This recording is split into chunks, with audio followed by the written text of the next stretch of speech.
Tapestry of Starlight in Shadow. A Tapestry of Starlight in Shadow. The breath of Wyrd.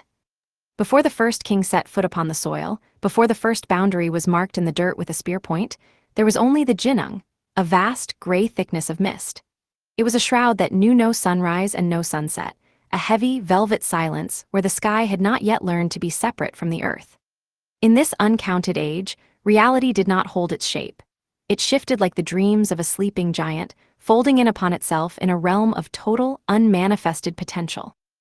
In this silence, the weaver and the smith, the first of those who would be called the Æsir-kin, stood at the precipice of non-existence. They were not yet the gods of the mead hall, but the raw intent of the universe given form. They moved through the gray not as bodies, but as shifts in the pressure of the void. "Do you feel it?" The weaver's voice rippled like a finger drawn across a still pond, vibrating through the gray. Her form was a flicker of silver light, a loom of translucent energy that seemed to pull at the very air. The Wyrd is straining. The threads of potential are knotting in the dark. The void no longer wishes to be empty, it hungers for a shape. It is a pressurized, tectonic hum, Smith. It is the heartbeat of a universe trapped in its own dark womb. The smith, his form flickering with the low, orange heat of an unlit forge, struck the mist with his palm. The vapor coiled around his fingers like heavy wood smoke. "I am tired of this gray, weaver. I am tired of ghosts and echoes. This silence is not a peace. It is a stalemate. It is a crushing weight that sits upon the foundations of what could be. I will carve a throne for those who are yet to be born. We shall be the architects of the foundation, but they, the ones who will carry the spark, they shall be the masters of the story." "To carve is to kill the infinite," the weaver warned, her fingers dancing as if plucking invisible strings. Around her, the mist began to thin into long, glowing filaments, the first strands of destiny. Once the thread is cut, the world begins to die.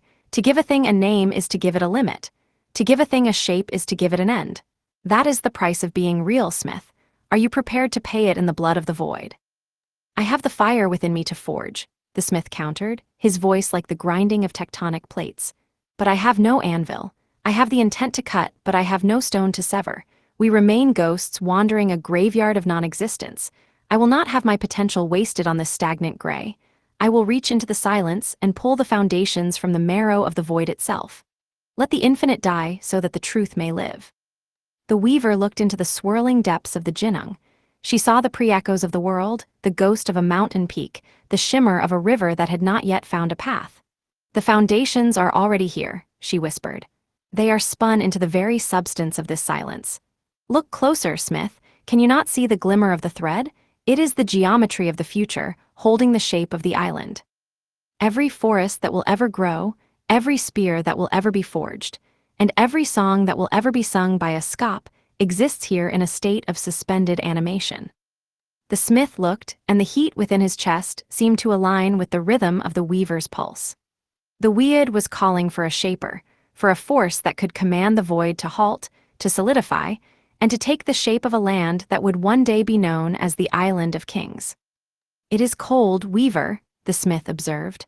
"A cold so profound it is sentient. If I am to forge a world, I must use that cold as my quench. I will take this thickness, this suffocating weight of the Ginnung, and I will make it the bedrock. I will turn this everywhere into a somewhere." "Then we are bound," the weaver replied, the threads of fate coiling around the smith's hands like golden wire. "One to weave the destiny, the other to strike the stone. But remember, Smith, once the severing begins, the silence is broken forever. The mist will bleed into the earth, and the gods will be forced to walk upon the ground they have claimed." The smith stepped forward, his presence growing denser, heavier. The gray mist began to recoil from him, sensing the impending fracture. "Let it break," the smith said. "I am tired of the mist. I am ready for the earth. I will strike the first chord of the world's song, and let the echoes reach the ears of the kings who will follow us." The silence grew heavy, charged with the electrons of a storm that had been brewing since the beginning of the never-beginning. The weaver stepped back, her hands raised to manage the tension of the Wyrd threads as they hummed in the marrow of the void. The focal point was set, a singular, impossibly dense knot of potential where the thread of Wyrd coiled tighter than it ever had before. The stage was set, the potential was at its zenith, and the first tremor of creation was vibrating through the infinite, waiting for the blade that would carve the world from the shroud. The smith reached into the hollow of his own being, and the first spark of the forge ignited in the heart of the Ginnung. The severing. The smith did not reach for a hammer of iron, nor a tool of wood.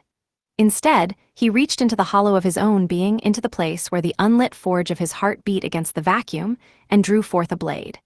It was not a physical thing of steel, but a razor-thin sliver of frozen starlight, a shard of pure definition. It was the first object in a universe that had previously only known essence. The weaver watched, her form shimmering like the aurora. With this stroke, smith, you divide the is from the is not. You create the horizon, but you also create the wall. Are you ready for the weight of a world that cannot change its mind? The smith gripped the hilt, his knuckles whitening as his form took on the density of mountain oak. The mist has no mind to change, weaver. It only has the hunger to swallow. I will give it a throat. I will give it a floor. He raised the blade high above his head. For a heartbeat, the entire Ginnung held its breath. The gray thickness seemed to pull away, sensing the intrusion of a sharp truth. Then, with a roar that was the first sound ever to vibrate through the ether, the smith brought the edge down. Cracked. The sound was not a noise, but a cataclysm. It was the sound of the world spines snapping into place. The strike did not merely cut the mist, it shattered the atmospheric pressure of the void.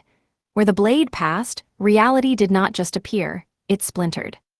The gray vapor, suddenly forced to occupy a specific coordinate, underwent a violent transformation. It calcified in midair. It tumbled downward, no longer light and ethereal, but heavy, dark, and absolute. It struck the below with the force of 1,000 falling stars, and as it hit, it became the bedrock. Massive slabs of slate, sharp enough to cut the wind, rose from the depths. Veins of iron, cooling from the friction of the strike, spiderwebbed through the stone like frozen lightning. Great, sheer cliffs of granite tore through the shroud of the Ginnung, claiming the space where the mist had once reigned supreme. This was the birth of the island, a skeletal, bared-toothed landscape of white chalk and dark basalt. "It is done," the smith breathed. His voice was no longer a vibration, it was a rasp of air over throat, the first breath of a living creature. He stood upon the highest spire of the newly formed ridge, the anvil of the north, and looked down. His blade, once glowing with starlight, was now dull and chipped, its work of definition complete. The earth is carved. The island is set. Look, weaver, it does not move. It does not drift. It stays. The weaver stepped onto the edge of the granite precipice. Her silver robes brushed against the sharp stone, and she flinched at the sudden, stinging reality of it. "It is a magnificent butchery, smith. You have given the world its bones, but they are cold. Without a pulse, this stone will eventually grow brittle. The void still presses against the edges of your horizon, waiting for a crack to reappear." "Then do not let it crack," the smith commanded, gesturing to the deep valleys and the empty seabeds. "I have given you the frame. Now weave the laws that will keep the marrow in the bone." The weaver knelt on the cold, gray slate. She reached into her robes and pulled out the golden threads of Wyrd she had gathered in the first part of the dawn. They hummed with a frantic, electric energy, sensing the new solidity of the world. She did not sew, she cast. She threw the threads into the deep clefts of the earth and the hollows of the hills. As the threads touched the stone, they vanished into the pores of the rock, and the world began to change. She wove the law of the tide, ensuring the sea would forever reach for the land but never swallow it whole. She wove the law of the root, commanding the hidden life within the stone to seek the light. She wove the law of decay, the most merciful of all, ensuring that nothing in this new, rigid world would be trapped in its shape forever, that life would feed upon death, and the cycle would turn. "The land is fixed," the weaver said, her voice echoing through the newly formed canyons. "The cliffs will hold against the gray, and the mountains will bite the sky. But look at your work, smith. It is a house of bone with no blood. It is a temple with no priest. It needs a hearth to warm the stone, and it needs names to inhabit the silence." The smith looked out over the vast, skeletal expanse of Britain. The mist still clung to the ravines like the ghost of the Ginnung, weeping for the loss of its territory. The world was stark, beautiful, and utterly terrifying in its emptiness. It was a masterpiece of iron and stone, but it was silent. "We have built the hall," the smith admitted, his eyes reflecting the cold gray of the new sea. "But we are only the architects. We cannot be the fire in the hearth." "Then we must call the others," the weaver replied, standing up and brushing the white chalk dust from her hands. "We must bring the Æsir-kin from the dreaming places. We must find the ones who will carry the spears, the ones who will drink the mead, and the ones who will turn this cold stone into a kingdom." The smith nodded, and together they turned inward toward the middle of the island, toward the place where the earth was deepest and the iron was strongest. The severing was finished, the binding was underway. Now, the world waited for its first heartbeats, the arrival of the gods who would turn a landscape into a legacy. The binding. The world was now a body of stone, but it lacked a soul.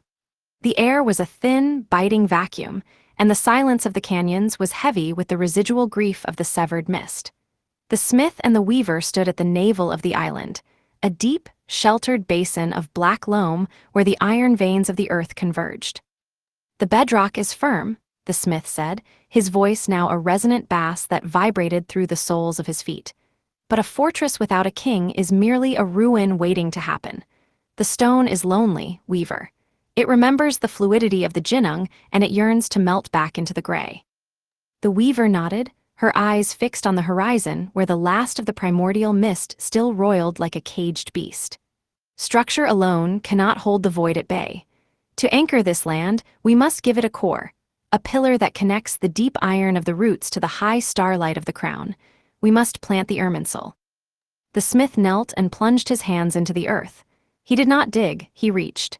He reached past the soil, past the slate, into the very white-hot core of the island's birth fire. From that heat, he drew forth a seed of pure, sentient oak, a knot of wood so dense it possessed its own gravity. He placed it in the center of the basin. "Grow," the smith commanded. The weaver stepped forward, unspooling the final, most luminous thread of gold from her sleeve, the master strand of Wyrd. She looped it around the seed and threw the other end toward the highest star. "Bind," she whispered. The earth shuddered. From the black loam, a shoot erupted with the force of a geyser. It was not merely wood, it was the Irminsul, the pillar of the world. Its bark was etched with the silver runes of the smith's blade, and its leaves were wide, shimmering palettes of emerald and gold. As it ascended, its roots spiderwebbed through the bedrock, clutching the iron veins and locking the island into place. The tree did not just grow into the sky. It created the sky, pushing the heavens upward until there was room for the wind to breathe. "The pillar stands," the weaver said, looking up into the vast, leafy canopy that now shielded the land from the crushing pressure of the void. "Now, let us raise the hall. Let us call the ones who will turn this place into a home." Using the fallen branches of the Irminsul, the smith began to build. He did not use mortar or nails. He used the heat of his palms to fuse the timber to the stone. He raised the Heall-Sceadu, the Hall of Shadows, a massive, vaulted structure of silver oak that sat nestled between the roots of the world tree. Its doors were wide enough for giants, and its hearth was a pit carved directly into the living rock. "We need the fire," the smith said, looking at the cold, dark hearth, "and we need the guests." The weaver raised her hands and sang. It was a song of invitation, a melodic thread that snaked out of the hall, through the valleys, and into the remaining pockets of the Ginnung where the echoes of the Æsir-kin still drifted. "From the mist, come to the marrow," she sang. "From the shadow, come to the stone. The hearth is laid, the roof is raised. Come and claim the names you have earned." The response was a thunderclap. From the north, a shadow detached itself from the glaciers. It was a tall, one-eyed figure wrapped in a cloak of storm clouds, his footsteps echoing like the beat of a war drum. This was Wyrd, the seeker of runes, the first to answer the call. He carried a spear of ash, and his gaze was as sharp as the smith's blade. From the south, a warmth began to radiate through the hall. A woman with hair the color of ripening wheat and fair skin of rich, tilled earth stepped through the threshold. This was Wyrd, the Earth Mother, whose very presence caused the first moss to bloom on the hall's stone pillars. Behind them came others, the Hrungnir with their hammers of storm, and the Freyfolk with their bags of seed. They were the gods of the second dawn, the ones who would take the raw, untamed world of the architects and fill it with the noise of life. Wyrd strolled into the hall and struck his spear against the floor.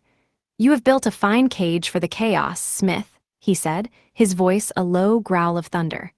"And you have woven a fine net for the future, weaver.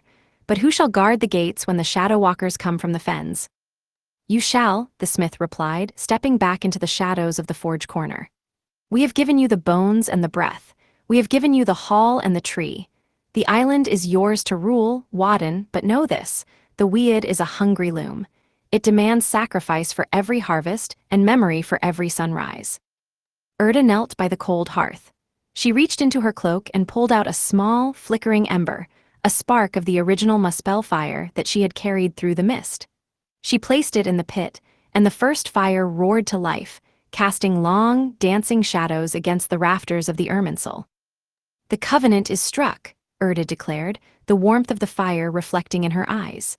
The gods are in the hall. The mortals shall follow in our wake, finding their way by the light of this hearth.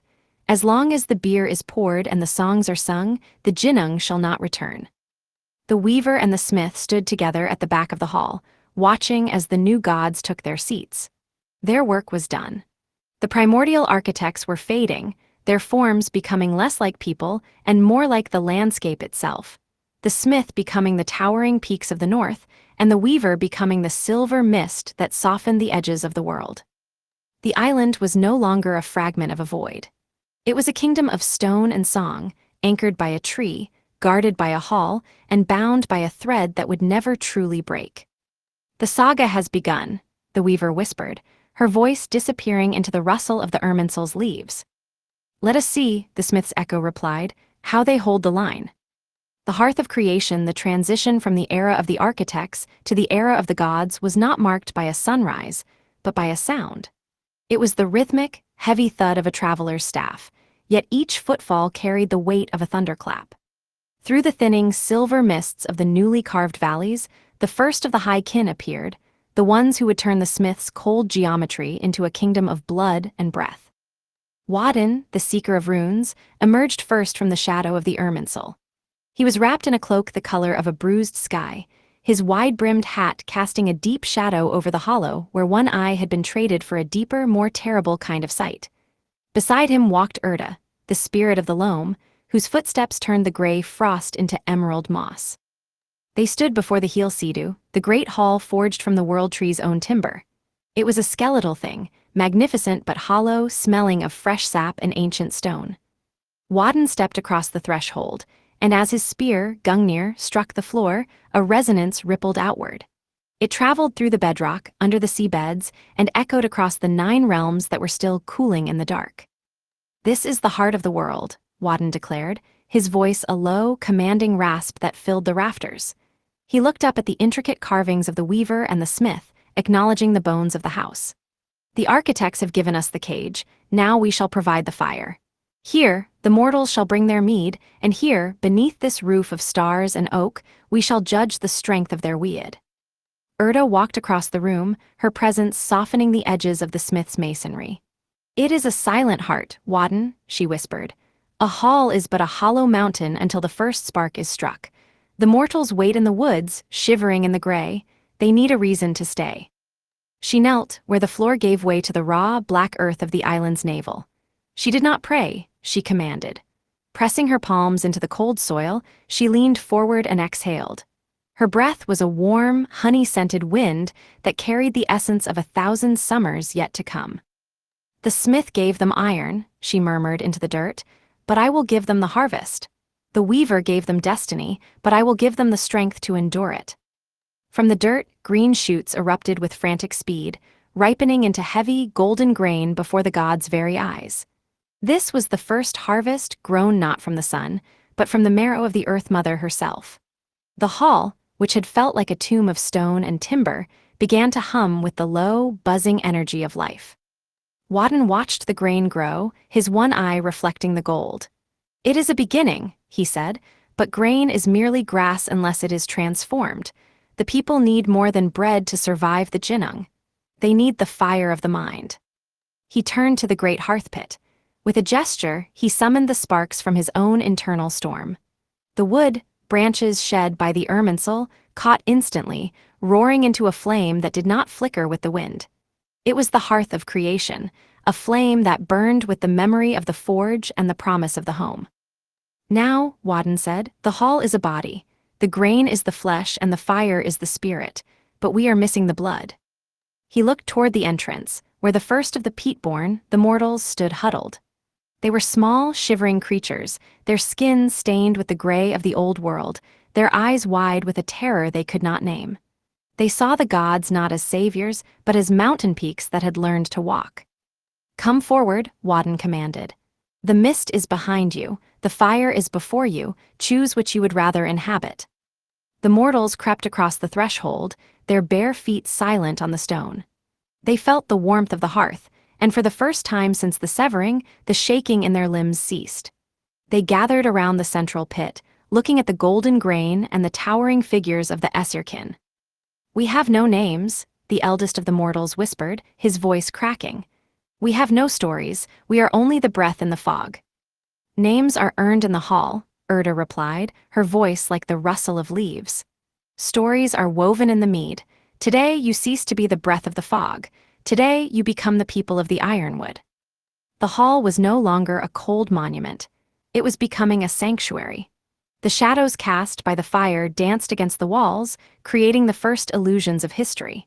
The smith and the weaver had vanished into the landscape, but their legacy was being filled with the warmth of a new kind of power. Wyrd sat upon the high seat, his spear resting against his shoulder. He felt the weight of the world he had inherited, a world of sharp edges and deep shadows. He knew the shadow walkers were watching from the fens, and he knew the Wyrd threads were already tightening around the lives of the mortals below him. "Let the brew be prepared," Wyrd said, his gaze fixed on the great bronze cauldron. "Let the people drink, and let the first night of the world begin. We have built the hall, now we must see if it can hold the soul of a nation." The meat of inspiration. The fire in the hearth was a living thing, a roar of orange and gold that ate the dampness of the old world and spat out a dry, comforting heat. But while the fire warmed the skin of the mortals, their spirits remained muted, trapped in the lingering stutter of the Ginnung. They had seen the severing and the binding, but they did not yet have the capacity to understand them. They were vessels without wine. Wyrd, the Earth Mother, saw this silence as a void that needed filling. She turned away from the light of the hearth and knelt at the very edge of the central pit, where the floor of the Heall-Sceadu met the raw, black marrow of the island. "The smith gave them the bone of the earth," she whispered, her voice like the rustle of 1,000 dry leaves. "Wyrd gives them the law of the spear, but I will give them the blood of the dream." She pressed her palms into the soil, and for a moment the entire hall seemed to hold its breath. A green pulse radiated from her touch, traveling through the floorboards and up the pillars of the Irminsul. From the dark dirt, shoots of grain erupted, not the stunted, pale stalks of the wild, but a heavy, shimmering golden barley that glowed with an internal amber light. In the space of 3 heartbeats, the grain sprouted, ripened, and bowed its head, heavy with the weight of the first harvest. Wyrd gathered the stalks with a sweep of her arm and cast them into the great bronze cauldron, the well of memory, which hung over the central fire. She did not add water from the rain or the sea. She reached into the air and pulled down the morning dew that still carried the scent of the primordial mist. As the mixture began to simmer, the hall was filled with a scent so potent it made the mortals weep. It was the smell of crushed summer grass, of honey found in the heart of an ancient oak, and of the sharp, clean fragrance of a coming storm. "Wyrd," Wyrd called, her eyes reflecting the swirling amber liquid. "The brew is thickening. It has the sweetness of the earth, but it lacks the sting of the sky. Give it the spark." Wyrd stepped forward, his shadow looming over the cauldron. He did not speak. He leaned over the steam and let a single drop of the bitter, salty sweat from his brow fall into the liquid. Then, reaching into the air, he plucked a rune of lightning from the rafters and stirred the brew with the butt of his spear. The liquid hissed and turned a deep, crystalline gold. This was the mead of inspiration, the draught that bridged the gap between the animal and the divine. It was the liquid form of Wyrd, a drink that carried the memory of everything that had been and the map of everything that would be. "Come forth," Wyrd commanded, beckoning to the mortals who huddled at the edge of the light. A woman, the boldest among the Peat-Born, stepped forward. Her hands were stained with the gray clay of the fens, and her eyes were clouded with the confusion of a creature that had only ever known survival. Wyrd ladled the mead into a horn carved from the tusk of a frost giant and pressed it into the woman's shaking hands. "Drink," Wyrd-The said. "Drink, and know that to taste this is to cease being a shadow in the mist. To drink is to take the fire of the gods into your own veins. It will give you the words to name your children, the courage to defy the winter, and the wisdom to know that your life is a thread in a tapestry that never ends." The woman drank. At first, she gasped, the heat of the mead searing her throat. But as the liquid settled, the cloudiness in her eyes vanished. She looked up at the rafters of the Irminsul and did not see a terrifying ceiling of wood. She saw the geometry of the heavens. She looked at the smith's carvings on the walls and saw the history of her people. She turned to the others and spoke. Her voice was no longer a whimpering animal sound. It was clear, resonant, and filled with a sudden, sharp authority. "I see the path," she said. "The mist is gone. I am Æsir, daughter of the stone, and I remember the way home." One by one, the mortals stepped to the cauldron. As they drank, the hall filled with a new sound, the sound of voices. They began to speak to one another, sharing the sudden, vivid memories that the mead had unlocked. They told stories of the great ice, of the feeling of the first sun on their skin, and of the dreams they had had while sleeping in the hollows of the earth. The mead of inspiration had done what the smith's blade could not. It had ignited the internal world of the humans. They were no longer just inhabitants of the island, they were its witnesses. They were the ones who would carry the light of the hall into the deep places of the woods. Wyrd watched them from his high seat, a grim smile touching his lips. "They have the fire now," he observed to the weaver, who stood in the shadows. "But fire is a dangerous guest. It burns the hand that feeds it if it is not contained by the law." "They have the inspiration," the weaver replied, her fingers busy with a new, complex knot. "Now they need the covenant. They need to know what they must give in exchange for the flame." The amber light of the mead reflected in the eyes of the people, a golden glow that defied the darkness of the fen. The first night of the world was half gone, and the soul of the nation was beginning to stir in the warmth of the first mead hall. The covenant of the hall. The air inside the Heall-Sceadu had changed. It was no longer the thin, sterile atmosphere of the architect's world, nor was it the suffocating, brine-choked weight of the Ginnung. It was a thick, golden haze, a soup of wood smoke, roasted grain, and the electric aura of Wyrd's presence. The mortals, their spirits ignited by the mead of inspiration, no longer huddled in the corners. They stood tall, their shadows cast long and flickering against the silver oak pillars of the Irminsul. Wyrd stood from the high seat. He did not move with the fluidity of the mist, but with the heavy, grinding certainty of the stone. He raised his spear, Hrungnir, and the tip caught the light of the central hearth, glowing like a trapped star. "The fire is lit," Wyrd's voice rumbled, shaking the very foundation of the hall. "The mead is poured, the names are spoken, but a house without a law is merely a pile of wood waiting for the rot. The Wyrd demands a balance, and the island demands a price." Wyrd stood beside him, her hand resting on the rim of the well of memory. "The mortals have tasted the divine," she added, her voice softening the thunder of Wyrd's decree. "They have taken the fire into their blood. They are no longer part of the silence. They are part of the song, and the song requires a chorus." The woman called Æsir, the first to drink, stepped forward. She looked up at the All-Father, her gaze steady. The mead had burned away her fear, leaving behind a sharp, crystalline clarity. "We have lived in the shadow of the void since the first breath," she said. "We have felt the frost of the fens and the hunger of the dark. What is the price for the warmth of this hearth? What is the covenant of the ironwood?" Wyrd leaned forward, his one eye pinning her like a moth to a board. "The price is stewardship. We, the Æsir-kin, are the shield. As long as this hall stands, as long as the smoke rises to the canopy of the Irminsul, and as long as you pour the first horn of every brew into the roots of the tree, we shall hold the line. We will keep the shadow walkers in the marshes. We will turn the winter's bite into a mere nip. We will be the iron in your swords and the wisdom in your counsels." He paused, the firelight dancing in the silver runes of his spear. "But in return, you must be the keepers of the memory. The gods do not eat bread, Æsir. We eat the stories of our deeds. We live in the breath of your songs. If you forget our names, we fade. If you cease to sing of the smith's blade and the weaver's thread, the world loses its edge. It will soften, it will blur, and the Ginnung will swallow it whole." "We will sing," Æsir vowed, her voice joined by the murmurs of the gathered tribe. "We will carve the runes into the oak and the stone. We will tell our children of the one-eyed seeker and the mother of the loam. Your names shall be the anchors of our people. Then let the covenant be sealed, Wyrd-The declared. She did not reach for parchment or wax. She reached into the rising column of smoke above the hearth. With a deft movement of her fingers, she caught the gray vapor and began to twist it, weaving the air itself. Into this smoky tapestry, she pressed the golden barley seed of the harvest and a single shaving of iron from the smith's anvil.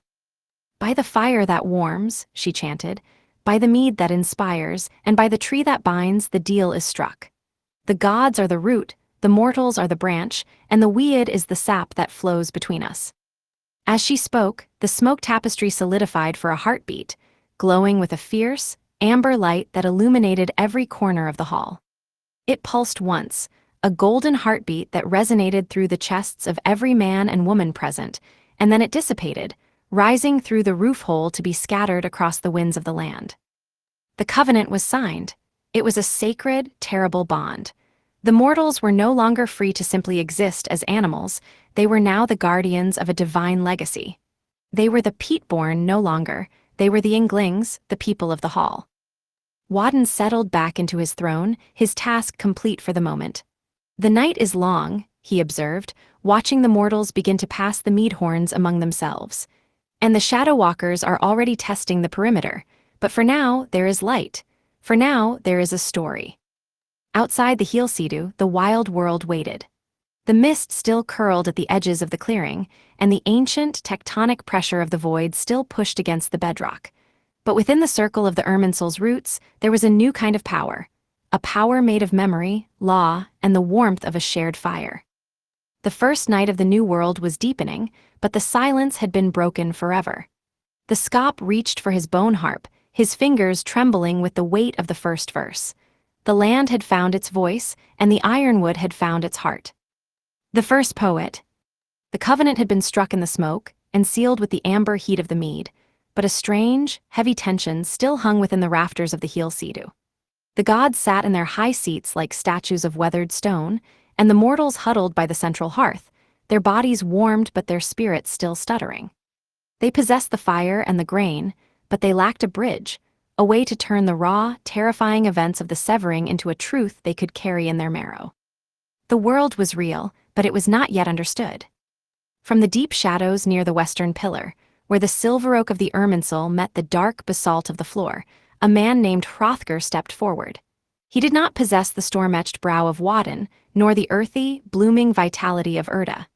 He was a man of the Peat-Born, yet there was a stillness in his hands that commanded the room. In his arms, he cradled an instrument that looked as though it had been pulled from the wreckage of a nightmare. A harp carved from the bleached, ivory jawbone of a leviathan that had died in the first freezing of the Ginnung. Its strings were not silk or gut, but the dried, translucent heart sinew of the mountain beasts that the smith had first carved from the rock. Hrungnir was the first scop, the shaper, the one whose task it was to give the silence a geometry. He sat upon a low stone bench before the roaring hearth, the firelight catching the hollows of his eyes. He looked up at Wyrd, whose one eye remained fixed on the dancing flames, and then at the weaver, whose busy fingers had finally gone still. The hall fell into a profound, expectant hush, the kind of silence that precedes a landslide or a birth. With a hand calloused by the cold winds of the fens, Hrungnir reached out and plucked the lowest string. The sound was not a musical note in the way we know it today. It was a thrum, a low-frequency vibration that resonated in the very bones of the listeners. It mimicked the rhythmic, tectonic heartbeat of the world. It was the sound of the bedrock settling into its deep socket. It was the sound of the Irminsul's roots drinking the iron water from the dark places. Hrungnir closed his eyes, his head tilting as if listening to a voice that only he could hear. As his fingers began to dance across the whalebone frame, the mechanical, grinding noise of the universe began to transform. "Listen," Hrungnir whispered, his voice catching the rising cadence of the harp. "Listen to the breath of the Ginnung, before the sky knew its name, before the smith's blade taught the mist how to bleed." At first, the music was discordant, mirroring the disarray of the beginning. It was a hurry or sharp, percussive strikes that echoed the clashing of the starlight blade against the gray void. The mortals flinched, remembering the terror of the severing. But then, Hrungnir smoothed the rhythm. He slowed the tempo until it matched the breathing of the sleepers in the hall. He was no longer just a man playing an instrument. He was the pulse of the ironwood given a human voice. The harp strings hummed with a light of their own. As Hrungnir played, the everywhere of the past began to condense into a here and a now. He was weaving a psychic fabric, a layer of meaning that sat over the cold physical reality of the stone. He realized that while the smith had built the house, the poet must build the home. Wyrd leaned forward, his spear resting forgotten against his shoulder. He saw in Hrungnir the missing piece of the cosmic design.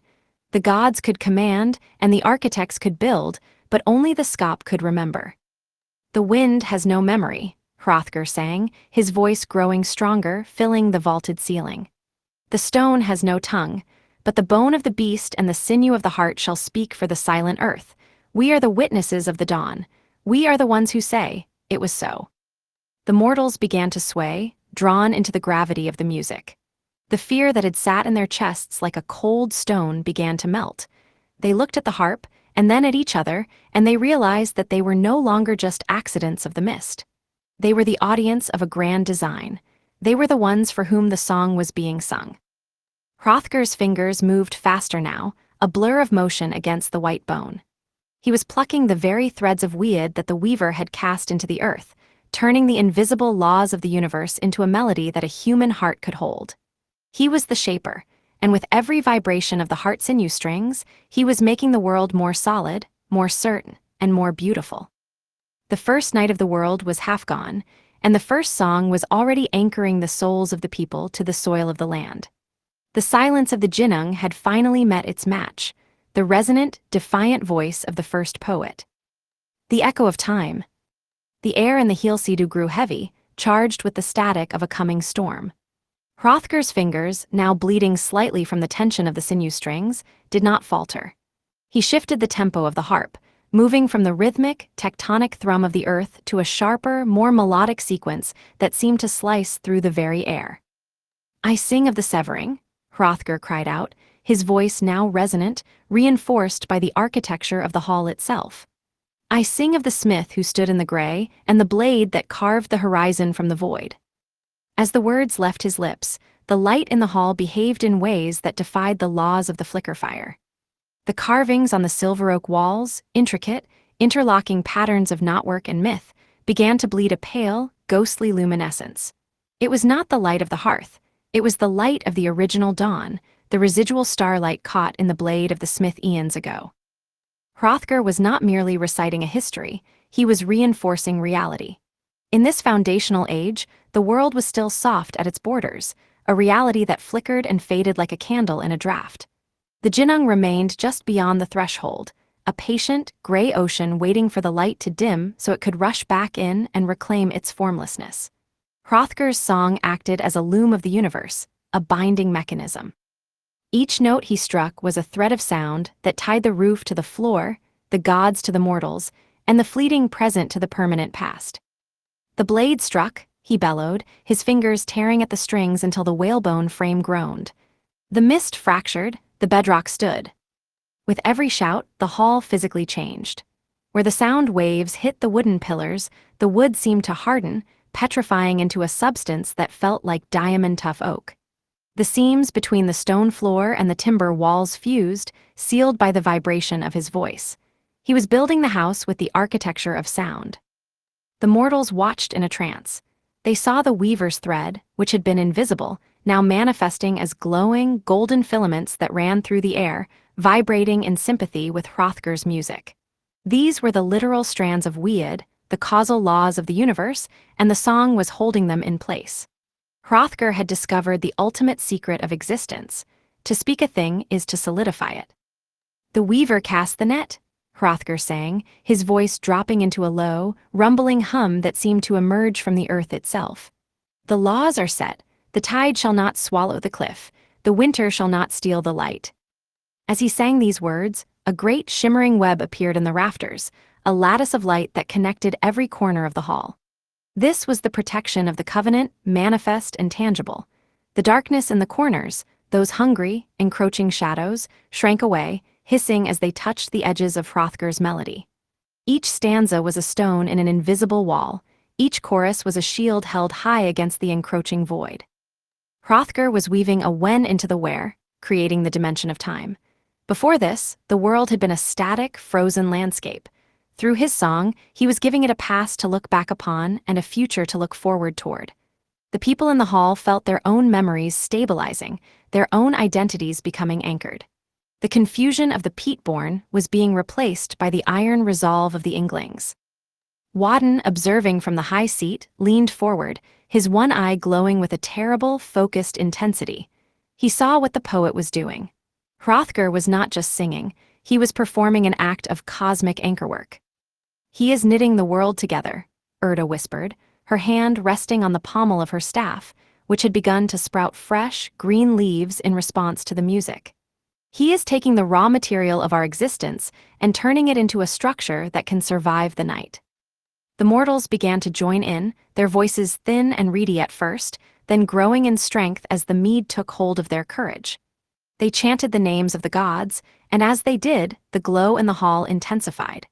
Every name spoken was a rivet in the wall, every myth retold was a reinforcement of the foundation. They were no longer passive listeners, they were participants in the maintenance of reality. The hall hummed, the timber vibrated, the very air seemed to thicken with the density of meaning. Hrungnir's fingers were weeping now, staining the white bone of the harp a deep, sacrificial red, but he did not stop. He had realized the burden of his role. If he stopped playing, the vibrations would cease, and if the vibrations ceased, the world would once again become a place where the sky and the earth were indistinguishable. He sang of the future, of the wars that would be fought, of the kings who would sit on the high seats, and of the ships that would one day carry the Yngling name across the gray, churning sea. He was writing the script of the world in real time, locking the potential into the cage of his melody. The Ginnung outside, sensing the hardening of the reality within, surged against the walls of the hall, a roar of formless wind that rattled the timber. But the song held. The light remained. The hall stood firm. Hrungnir was the barrier, the living wall of memory that stood between the vibrant, burning truth of the world and the stagnant, endless gray of the void. The burden of memory. The final, thunderous chord of the Leviathan harp slammed into the rafters of the Heall-Sceadu like a hammer against an anvil. Then, as quickly as the storm had surged, it vanished. The hall fell into a silence so profound that the only sound remaining was the steady, rhythmic hiss of the hearth fire and the soft, shallow breathing of the mortals. Hrungnir, the first scop, slumped forward, his forehead resting against the warm, blood-stained bone of his instrument. His fingers were raw, the sinew strings having cut into his flesh, but his face held the serene exhaustion of a man who had successfully held back the tide. Wyrd stood slowly from the high seat, his cloak of storm clouds rippling as if caught in a gale. He descended the steps of the dais, his one eye glowing with a terrible, focused luminosity. He stopped before the exhausted poet, his presence casting a shadow that seemed to stretch into the very foundations of the earth. "You have done well, Shaper," Wyrd said. His voice was no longer the roar of a storm.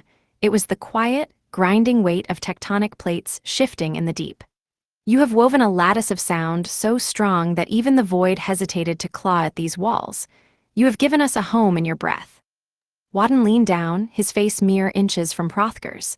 "But understand the weight of the gift you have found. You have anchored the world, but anchors are made to hold against the current, and the current is eternal. You have given us a home in your breath, but that home is built of air, and air is the first thing that fails when the lungs stop." Hrungnir looked up, his eyes glassy with the exhaustion of having channeled the Wyrd. "It is enough for the night, Allfather." "The night is long," Wyrd countered, his voice a low, gravely warning. "And the shadow walkers are already testing the perimeter of your melody. Do you understand what you have truly done, Hrungnir? You have tethered the divine to the mortal, and in doing so, you have placed the heaviest burden in the 9 realms upon your own shoulders." Wyrd gestured toward the open door of the hall, where the gray mist of the fens still swirled, a patient, sightless hunger. "If you cease to sing, the hall falls. The stone will forget its hardness, it will remember the Ginnung and yearn to dissolve. The iron will forget its edge, and the light of the harvest will turn to ash. The gods are only as strong as the songs that remember us. Without your voice, Wyrd is but dirt, and I am but a shadow lost in a storm." A shiver ran through the hall. The mortals, who had been basking in the glow of their newfound history, suddenly realized the terrifying scale of their covenant. They were not merely witnesses, they were the sustenance. The burden of memory, Wyrd continued, his gaze drifting to the rest of the gathered tribe, is not a privilege. It is a sacrifice. Every song you sing costs you the marrow of your own lives. You will grow old, your voices will crack, and your memories will fade, but the song must continue. If the line of the scops is broken, the world is broken. If a single stanza is forgotten, the darkness will find the breach. You are the wall shaper. You are the living gate that stands between the vibrant, burning truth of the world and the stagnant, endless gray of the void. Hrungnir looked down at his harp, his fingers still tingling from the heartbeat of the world. The realization hit him like a physical blow. He was no longer a man among men. He was the guardian of the flame of memory. As long as he could pluck the strings and find the words, the ironwood would stand, the mead would stay sweet, and the gray thickness of the Ginnung would be held at bay. Why, Hrungnir asked, his voice barely a whisper. Why build a world so fragile that it must be sung into existence every single day? Wyrd's face softened, just for a flicker of a second, revealing a glimpse of the lonely, ancient consciousness that had traded an eye for the secrets of the runes. Because, shaper, that which is easy to hold is easy to discard. We have given you a world that demands to be earned. Existence is not a right. It is a melody that must be played with perfect precision. It is the only way to ensure that the light you feel now is worth the darkness you have left behind. Wyrd turned and walked back toward his throne, his footsteps echoing like the ticking of an eternal clock. Go now, Hrungnir, rest your hands, bind your wounds. But remember, the moment the silence returns, the void returns, the song must never stop. Hrungnir stood, swaying slightly, and clutched his bone harp to his chest. He looked at the mortals, the Inglings, who were watching him with a new, somber awe. They understood now that their lives were the mortar between the stones of reality. He walked to the hearth and sat down, his hands trembling. He began to pluck the strings again, softly this time, a gentle, humming melody that wove through the rafters like a protective ward. He was tired, his soul was worn thin by the effort of holding the world together, but he began to play. Outside the Heall-Sceadu, the wild world waited. The mist still curled at the edges of the clearing, and the ancient, tectonic pressure of the void still pushed against the bedrock. But within the circle of the Irminsul's roots, there was a new kind of power. A power made of memory, law, and the rhythmic, defiant heartbeat of the first poet. The first night of the new world was passing into a cold, clear dawn, but the song did not stop. It flowed out of the hall, across the hills, and into the very roots of the trees, a shield of sound against the eternal dark. The saga had found its voice, and the ironwood had found its heart, a heart that beat in time with the music of the scops, fragile, desperate, and magnificent. The creature of the void. While the scops within the Heall-Sceadu fought the battle of the soul, weaving the fragile architecture of reality out of rhythmic sound and shared memory, the world outside the protective, golden canopy of the Irminsul remained a desolate, terrifying wasteland. It was a place of unbaptized stone, of shivering obsidian cliffs, and of stagnant, lightless fens where the sun never quite dared to shine. These were the uncarved places, the stubborn, festering patches of existence that the smith's blade had failed to shatter and the weaver's thread had refused to bind. In these hollows, the residue of the Ginnung, the raw, hateful, and formless sludge of the pre-dawn universe, still pooled, cold and thick, like a dark ocean waiting to reclaim its sovereignty. It was from the deepest, most suffocating of these fens that the shadow walkers emerged. They were not made of flesh, blood, or bone. They were woven from the negative space of the world, composed of frozen mist, forgotten fears, and the necrotic remnants of thoughts that had existed before the concept of existence was even forged. They did not walk upon the earth so much as they glided over it, an undulating, gray-black tide that devoured the warmth of the ground and left behind a trail of bitter rime. At the head of this spectral procession strode Hrungnir, a giant of silent, absolute negation. Hrungnir was not merely a monster, he was a tear in the fabric of the world. He was the embodiment of the before, a hulking, shifting titan of smoky density whose very presence acted as a vacuum, drawing the light of the stars and the heat of the hearth toward his abyssal center. Where he walked, the hardy, resilient moss that Wyrd had coaxed from the soil shriveled into ash. The very memory of color seemed to drain from the earth in his wake, leaving behind a monochrome, wretched landscape that echoed the monotony of the void. He did not come to rule, for he had no concept of kingship. He came to undo. He looked upon the glowing, resonant rafters of the mead hall and saw not a fortress of civilization, but a glitch in the perfection of the primordial silence. To him, the gods were loud, arrogant intruders, and the mortals were but flickers of heat in a room that needed to be plunged back into the deep, undisturbed cold. The shadow walkers were the antithesis of the weaver's law. Where she sought to connect, they sought to isolate. Where she sought to define, they sought to dissolve. They moved with the agonizing, inevitable slowness of a closing eye, their forms flickering in and out of reality, sometimes appearing as raw, humanoid silhouettes, other times as swirling columns of suffocating fog. They were the vengeful children of the Ginnung, born of the agony of being severed from the infinite. They hated the hall not because it was a home, but because it was a choice. It was a monument to the audacity of the living, a defiant assertion that something was better than nothing. As Hrungnir approached the perimeter of the Irminsul's roots, the air began to hum with a discordant, sickening frequency. It was the sound of reality losing its grip. Birds fell from the sky, their songs stifled by the encroaching pressure of the void. The trees, usually vibrant and pulsing with the lifeblood of the world, turned brittle and gray, their branches clawing at the sky like the fingers of a drowning man.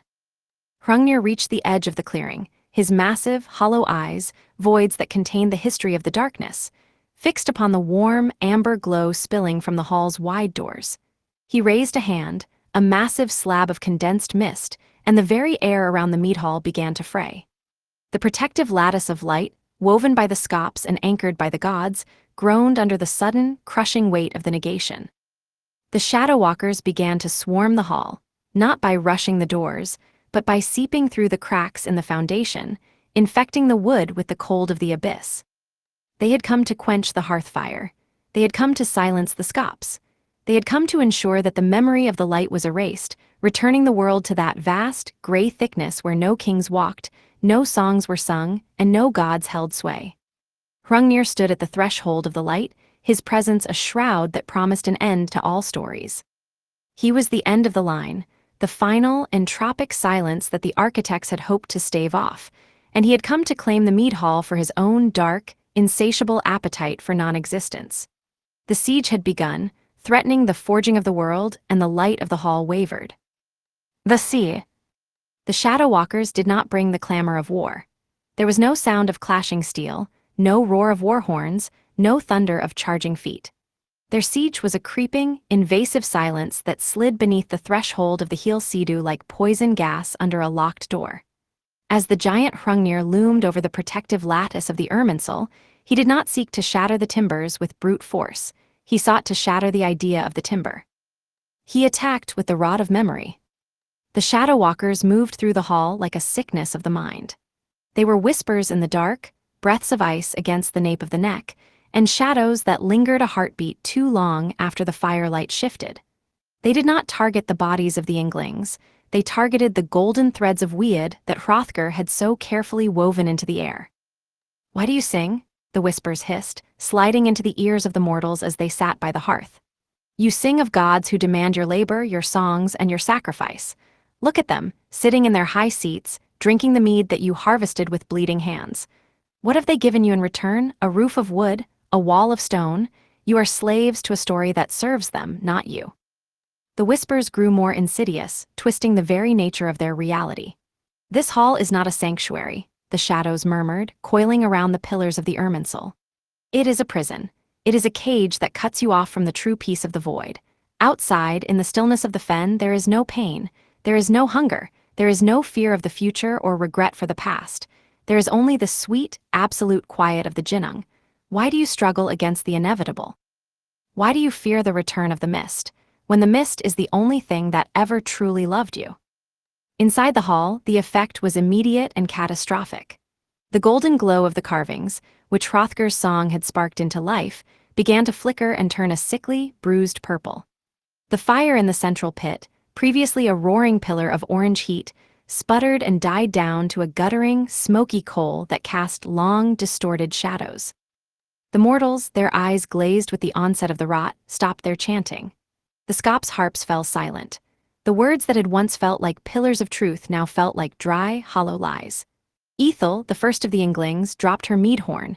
It clattered against the stone floor, the sound ringing out with a lonely, final clarity. She looked at her own hands, and they seemed to grow translucent, as if she were dissolving into the gray air of the fen. "The gods are false," a man near the doorway muttered, his voice devoid of the light that the mead had once gifted him. "They are masks. We have poured our lives into a cup that can never be filled." The siege of doubt was absolute. As the mortals surrendered their belief, the structural integrity of the hall began to fail. The beams groaned, not from external pressure, but from the internal lack of conviction. The very reality of the structure was thinning. Where the mortar of faith failed, the reality of the Ginnung began to bleed through. The walls turned to mist, the floor turned to peat. The hall was literally unmaking itself because the people who inhabited it no longer believed in its existence. Wyrd stood from the high seat, his face a mask of cold, ancient fury, but he found his spear, Hrungnir, felt heavy and useless in his hand. He was a god of knowledge and war, but he was tethered to the Covenant, and the Covenant was a two-way street of belief. As the people turned their backs on the gods lost their tether to the earth. Wyrd flickered, his solid form becoming spectral and translucent, caught in the dissolution of the hall. Wyrd, too, slumped against the altar, her vitality draining away as the mortals ceased to see her as the Earth Mother and began to see her only as the cold, uncaring dirt. Outside, Hrungnir laughed, a sound like the cracking of a frozen lake. He stepped closer, his massive, shifting form blotting out the stars. He did not need to break the door down, he only needed to wait for the last remnant of the song to die in the minds of the people. "They are forgetting," Hrungnir rumbled, his voice the tectonic grinding of the void. "They are remembering the emptiness. It is a sweet, cold comfort, is it not, to let go of the burden of being, to stop the song and simply cease." Hrungnir the Skop sat in the center of the gloom, his harp clutched to his chest like a wounded bird. He could feel the reality of the hall slipping through his fingers. He tried to pluck a string, but the sinew had gone slack, and the sound was a dull, flat thud. The rot of memory had infected the music itself. He looked around at his people, seeing them huddled in the dark, their eyes vacant, and staring into the void, waiting for the dissolution to take them. The siege was not against their walls, but against their will to be. And as the last light of the hearth guttered and died, the shadow walkers began to drift through the walls, their cold, formless fingers reaching for the mortals, inviting them to surrender their names, their history, and their light to the infinite, silent peace of the fen.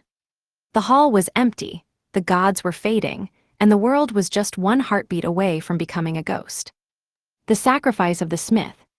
The Heall-Sceadu was no longer a hall, it was a tomb of thinning light.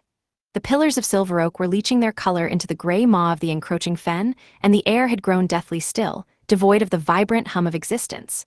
The mortals sat in the dark, their eyes turned downward, their hands resting limply upon the stone floor. They had forgotten the taste of the mead, the sound of the harp, and the warmth of the promise. They were waiting to fade, and in their surrender, the universe was unraveling. From the darkened alcove of the forge room, the place where the first sparks of creation had been struck, a figure stirred. It was the smith. He had remained silent since the binding, a brooding presence of basalt and iron who had watched the gods grow proud and the mortals grow fragile. His form was no longer the flickers of light he had worn at the dawn of time. He was heavy now, solid as a mountain ridge, his skin mapped with the scars of the first strike. He watched as the golden threads of the weaver snapped, one by one, like lute strings under too much tension. He saw Hrungnir's shadow press against the very heartstone of the hall, ready to extinguish the final spark. The smith did not reach for his hammer. That tool was for shaping the world, not for saving it. He looked down at the massive, rune-etched slab of iron that had served as his anvil, the very piece of the world he had carved from the Ginnung. He laid his heavy hand upon it, and the iron groaned in recognition.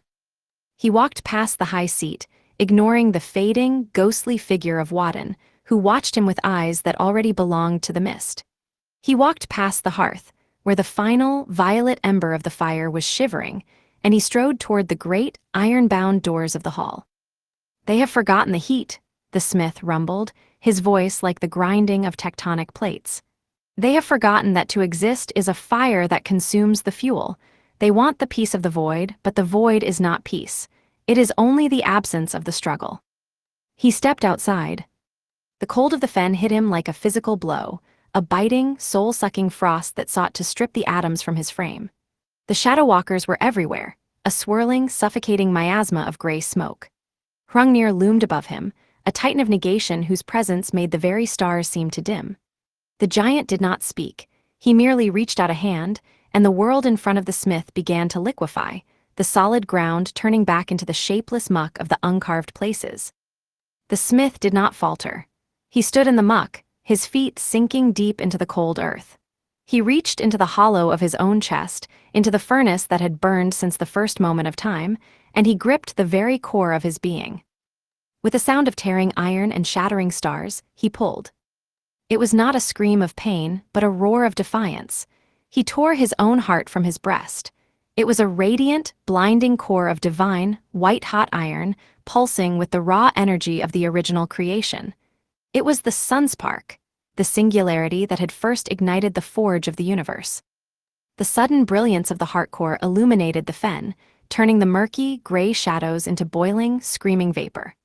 The shadow walkers recoiled, their forms incinerating in the divine heat. Even Hrungnir staggered back, his vast, hollow eyes shielding themselves from the sheer, burning reality of a heart that dared to beat with purpose.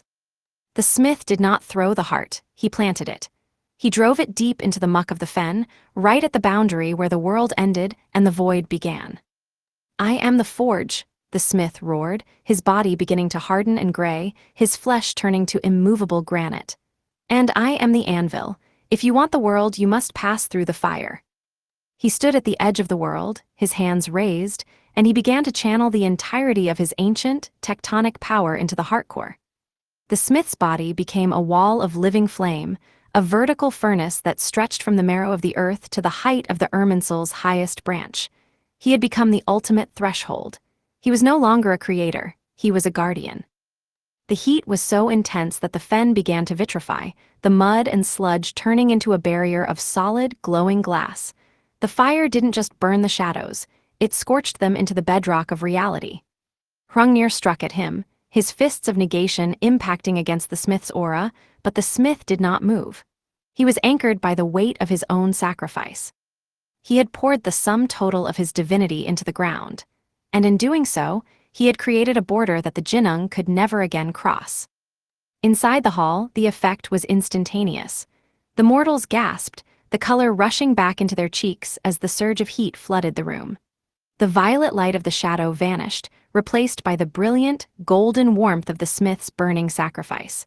The carvings on the walls blazed with a renewed, ferocious life. Wyrd stood tall, his spear crackling with renewed electricity, and Wyrd knelt by the earth, feeling the heartbeat of the world stabilize beneath her touch. The Scops harps, no longer slack, began to sing with a desperate, beautiful intensity. The smith had saved them. He had sacrificed his own capacity for change, his own existence as a shaper, to become the static, eternal wall that protected the hall. The smith remained, his figure now a statue of burning, divine iron, a permanent monument standing at the edge of the fen. He would never again forge a blade or shape a mountain. He had become the flame that never went out, the sentinel who watched over the border of reality. The siege was broken. The shadow walkers had dissolved into the morning dew, and Hrungnir had retreated into the deepest, darkest pockets of the uncarved world, nursing the burns of the smith's truth. The world was safe, but the cost was etched into the landscape. The smith was gone, transformed into the very foundation of the peace he had provided. The mortals stepped out of the hall, their eyes wet with tears, looking at the distant, glowing silhouette that now marked the end of their world. They understood now. They were the heirs to a sacrifice that demanded a life of purpose. The saga of the ironwood had reached its turning point, and from the ashes of the smith's heart, a new, more resilient reality was ready to be forged. The rebirth of the dawn. The smith had not merely perished in the muck of the fen, he had undergone a violent, elemental transmutation. As his divine iron heart, that singular, white-hot core of pure creation, shattered against the crushing pressure of the Ginnung, the resulting release of energy did not disperse into the cold ether. It did not fade into the stagnant, lightless puddles of the uncarved places. Instead, it ignited. It became a beacon, a screaming, radiant singularity that tore through the suffocating gray shroud of the void like a star being born in a tomb. This was not the borrowed, flickering light of the hearth, nor was it the cool, pale shimmer of the starlight blade that had once defined the horizon. This was the sun's spark. It was the raw, unadulterated fire of the first forge, a brilliant and assertive warmth that had been hidden within the smith since the dawn of time, waiting for the moment when the world would truly need to be claimed. As the sun's spark expanded, it surged upward with a ferocious, kinetic grace. It pierced the heavy, oppressive canopy of the Irminsul, burning through the thick, unnatural clouds that had choked the sky since the severing. The transformation was instantaneous and absolute. The sky, which had known only the bruise-colored gloom of the mist and the impenetrable charcoal of the void, cracked open to reveal a horizon of blinding, searing gold. The dawn broke over the world with a sound like 1,000 crystalline bells ringing in unison. It was a roar of light. The shadow walkers, those twisted, ephemeral manifestations of the Ginnung's lingering resentment, did not stand a chance. They were creatures of negative space, entities that relied on the absence of definition to maintain their coherence. When the sun's spark hit them, they were not merely pushed back, they were unwritten. The light poured into their formless bodies, exposing the void for what it was, a lack of truth. Hrungnir, the giant of absolute negation, let out a sound that was less a scream and more the sound of a closing door. He clutched at his massive, smoky chest as the golden light saturated his core. The negation he represented could not coexist with the overwhelming isness of the new sun. He began to liquefy, his edges blurring and thinning until he was nothing more than a shallow, shimmering pool of mercury in the mud. He became a mirror, reflecting the sunrise he had sought to destroy. The rest of the shadow walkers dissolved into the morning dew. Where there had been cold, suffocating mist, there was now a fine, glistening moisture that clung to the blades of grass and the bark of the trees. The fen, once a place of necrotic stillness, was reclaimed by the rhythmic, beating heart of a living world. The mud began to steam, and through the warmth of the sun, the first sprouts of the new cycle broke the surface of the earth. The light did not just shine, it asserted. It touched the craggy edges of the basalt cliffs and turned them into monuments of glistening obsidian. It touched the silver oak of the hall and made the carvings pulse with a rhythmic, golden vitality.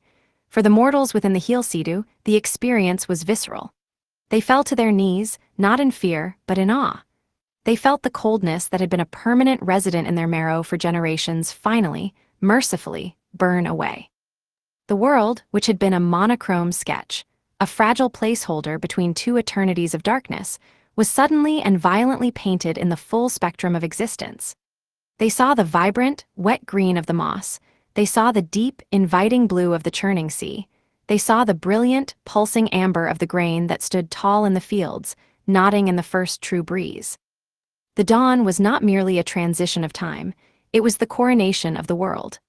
The smith was gone, his granite form now a permanent, silent sentinel standing at the border of the fen, a statue of burning, divine iron, but he had left them with the greatest gift of all, a sky that could not be darkened by the shadows of the past.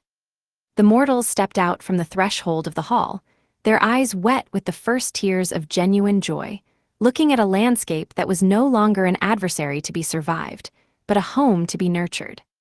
The cycle of the Ginnung had been broken by the fire of a heart that dared to beat for others. And as the sun climbed higher, casting the long, protective shadow of the smith's monument across the world, the people of the hall understood that the dawn was not just a beginning of a day. It was the beginning of their own story, written in the indelible, golden ink of the morning. The loom of the future.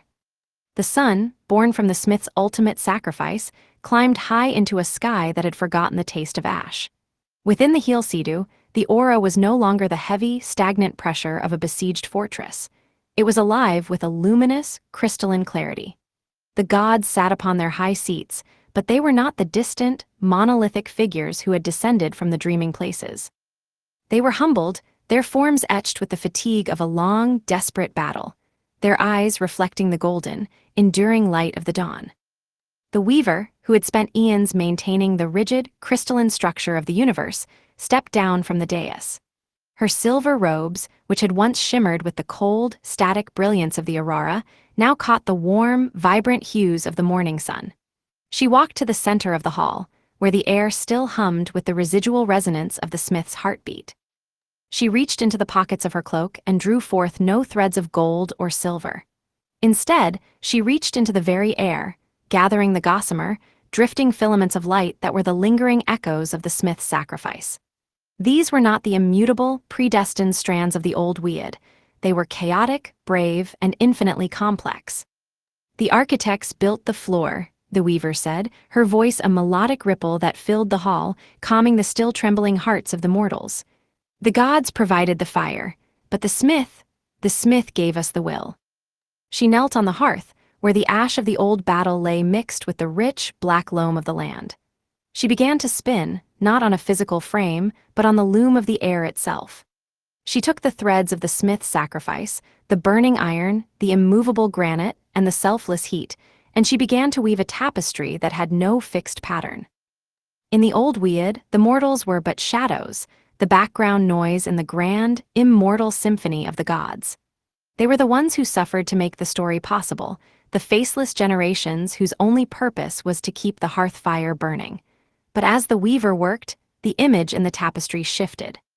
She wove the mortal Æsir, not as a subject of the high seats, but as a queen of the fields, her hands stained with the soil that grew the golden grain. She wove the image of the first Scop, Hrungnir, standing at the prow of a wooden ship, his voice loud enough to command the churning waves of the sea.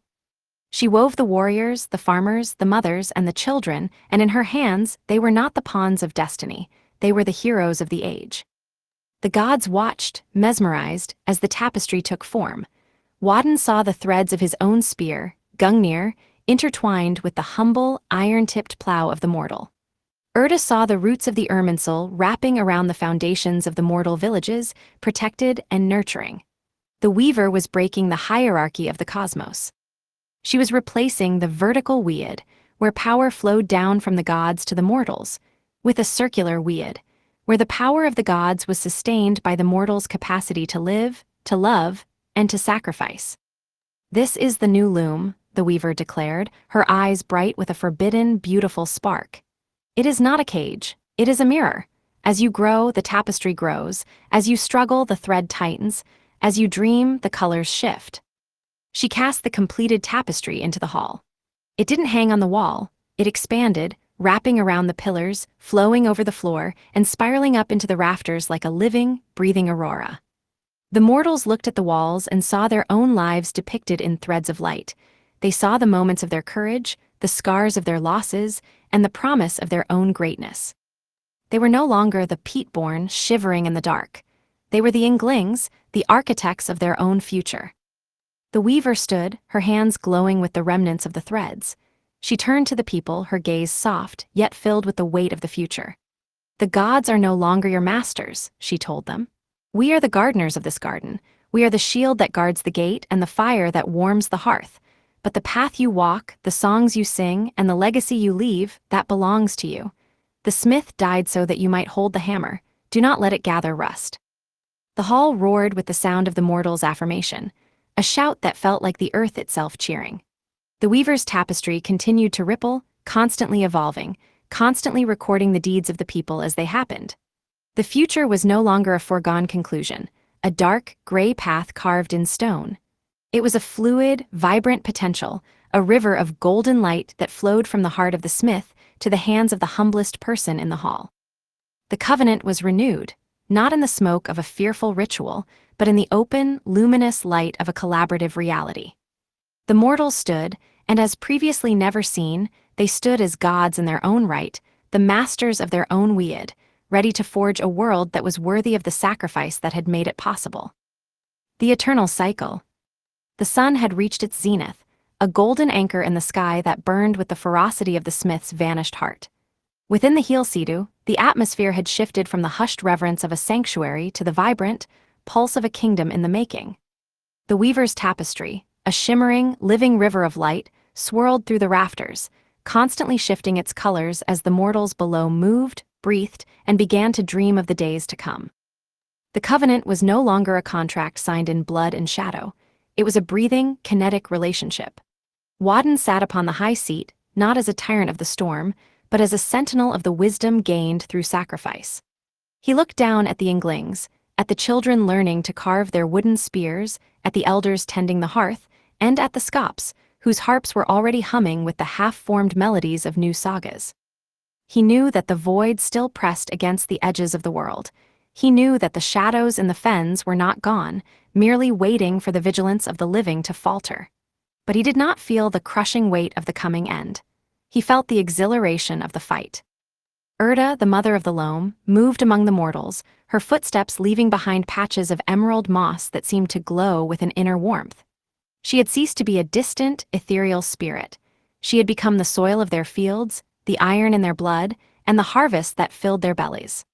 She understood, as the weaver had taught them, that the earth was not a resource to be plundered, but a partner in the dance of existence. When the people tended to the earth whispered back the secrets of the seasons, the language of the roots, and the patient, enduring endurance of the stone. The Scops, the keepers of the flame, stepped forward.